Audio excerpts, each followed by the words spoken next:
Our next news. An Israeli airstrike hit a school sheltering displaced Palestinians in Gaza City early Thursday, killing at least 15 people, including women and children.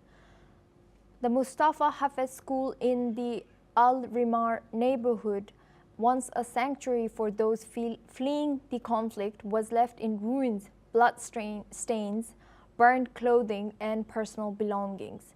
They lay scattered amidst the wreckage. Gaza's Civil Defense Agency reported that most of those killed were civilians, with numerous others injured. Mahmoud Basal, a spokesperson for the agency, confirmed that 69 people were killed across Gaza on Thursday alone as Israeli military operations continued to escalate. While the Israeli military stated that the strike targeted a Hamas command center and that steps were taken to minimize civilian casualties, many locals are unconvinced.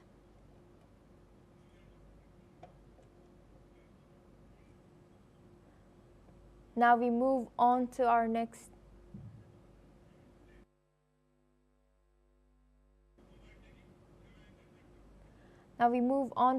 news. A formal security contractor for Gaza's newly established aid distribution sites has come forward with shocking allegations. According to reports, he accused his colleagues of repeatedly opening fire on unarmed Palestinians, including with machine guns, at the Israel and US-backed Gaza Humanitarian Foundation sites.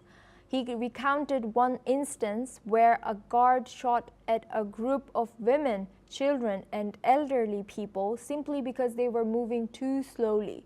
In another, a contractor fired 15 to 20 shots into a crowd, resulting in the death of a Palestinian man. When he reported the incident, GHF managers dismissed it as a coincidence, claiming the man might have tripled or passed out. The GHF, which began distributing aid in Gaza on May, has faced widespread criticism for forcing Palestinians to cross active combat zones to access food and supplies. This system has already led to more than 400 deaths, according to local doctors and the UN, and has further escalated the humanitarian crisis. The formal contractor also revealed a disturbing culture of impunity within the organization, where security personnel were allegedly instructed to shoot to kill in case of perceived threats. Despite these allegations, GHF denies any wrongdoing, claiming that no civilians have been harmed at their sites. They argue that Israeli forces, not GHF guards, were responsible for the gunfire. The Israeli military maintains, in light of the allegations, over 170 humanitarian organizations, including Oxfam and Save the Children, have called for the GHF to be shut down, demanding a halt to the violence and a re-evaluation of how aid is delivered to the besieged population. Now we are joined by Tom Porteous, his correspondent at NewsX World. Thomas, what more can you tell us about this dire situation that we are seeing or we heard about today? Suma, obviously, as we've spoken about previously, diplomatically it's looking optimistic. However, on the ground, things are not looking so.